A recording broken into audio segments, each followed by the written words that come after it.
Hantu Toyo. Bab 1. Kehilangan uang misteri.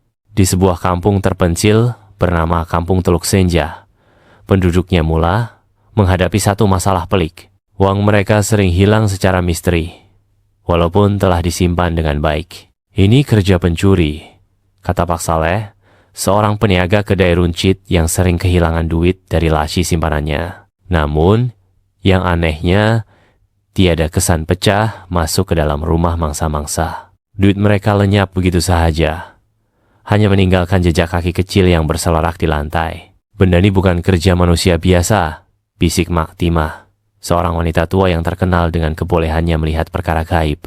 Jadi, siapa yang buat semua ini? Tanya Rahim, pemuda kampung yang juga mengalami kehilangan duit. Maktimah menggigit bibirnya.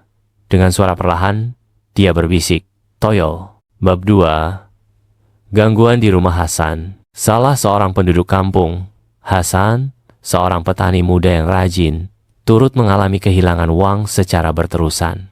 Malam itu, dia nekat untuk berjaga. Dia menyimpan uang kertas Rm50 di dalam laci, dan kemudian bersembunyi di belakang almari untuk mengintai jika ada pencuri. Sekitar jam 2 pagi, Hasan terasa angin sejuk bertiup masuk melalui celah tingkap. Tiba-tiba, suara tawa kecil kedengaran bunyi yang halus, menyeramkan, dan bergema di dalam biliknya.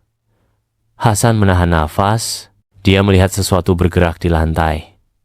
Dari kegelapan, muncul makhluk kecil bertubuh hijau, berkepala botak, dengan mata merah bersinar. Tangannya yang kecil dan berkedut dengan pantas membuka laci dan menarik keluar uang yang disimpan Hasan. Allahu Akbar! Hasan menjerit ketakutan. Toyol itu menoleh ke arahnya. Matanya terbeliak. Dengan pantas, ia melompat keluar melalui tingkap, menghilang dalam kegelapan malam. Bab 3. Perjanjian Syaitan. Pagi itu, penduduk kampung berkumpul di rumah Hasan setelah mendengar ceritanya. Kita kena cari siapa tuannya, kata Pak Saleh. Toyol ini tak bergerak sendiri, dia ada orang yang memeliharanya. Maktimah mengangguk. Kalau Toyol berkeliaran di kampung ini, pasti ada seseorang yang memeliharanya untuk mencuri duit orang lain.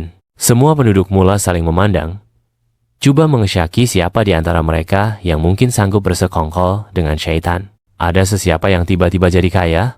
Tanya Rahim. Penduduk kampung mula berbisik sesama sendiri. Mereka teringat Pak Kamil, seorang lelaki pertengahan usia yang dulu miskin, tetapi sejak kebelakangan ini, hidup mewah tanpa diketahui dari mana datangnya uangnya. Bab 4. Rumah Pak Kamil. Malam itu, Hasan, Rahim, dan beberapa pemuda kampung nekat mengintai rumah Pak Kamil. Mereka bersembunyi di balik semak, mengintai ke dalam rumah melalui celah tingkap.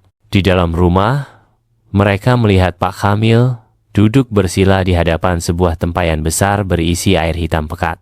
Dia membaca mantra sambil mengusap kepala sesuatu si ekor toyol yang kecil, bertubuh hijau dan bermata merah. Ambil lagi duit malam nih, pastikan aku semakin kaya, bisik Pak Kamil dengan suara garau. Hasan menahan marah.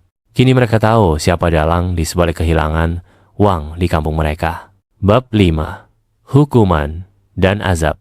Keesokan harinya, penduduk kampung menghadap Tok Imam dan memberitahu segala yang mereka saksikan. Tok Imam segera bertindak. Dia bersama beberapa lelaki kampung pergi ke rumah Pak Kamil. Kamil, kami tahu apa yang kau buat, kata Tok Imam dengan tegas. Pak Kamil tergamam. Aku tak faham maksud kau. Maktimah menyampuk.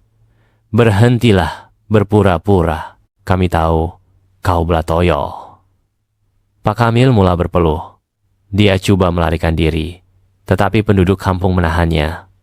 Tok Imam mula membaca ayat-ayat suci. Ketika itu juga, mereka semua mendengar bunyi jeritan halus dari dalam rumah Pak Kamil. Dari bawah meja, Toyol itu merangkak keluar, menjerit kesakitan. Tubuhnya menggelepar seperti sedang terbakar. Matanya bertukar menjadi putih, dan badannya mereput perlahan-lahan Akhirnya, toyol itu lenyap menjadi abu, dan Pak Kamil rebah ke tanah, menjerit kesakitan. Bab 6. Pengakhiran yang mengerikan. Pak Kamil akhirnya dihalau keluar dari kampung, dan rumahnya dibakar untuk menghapuskan sebarang sisa sihir yang mungkin tinggal. Namun, sebelum dia pergi, dia sempat berbisik kepada Hasan dengan senyuman yang menyeramkan. Kau ingat aku dah habis. Kau akan menyesal. Toyol itu akan kembali. Sejak hari itu, kampung Teluk Senja kembali tenang. Namun, setiap kali angin malam bertiup kencang, penduduk masih teringat cerita halus yang pernah menghantui kampung mereka. Tama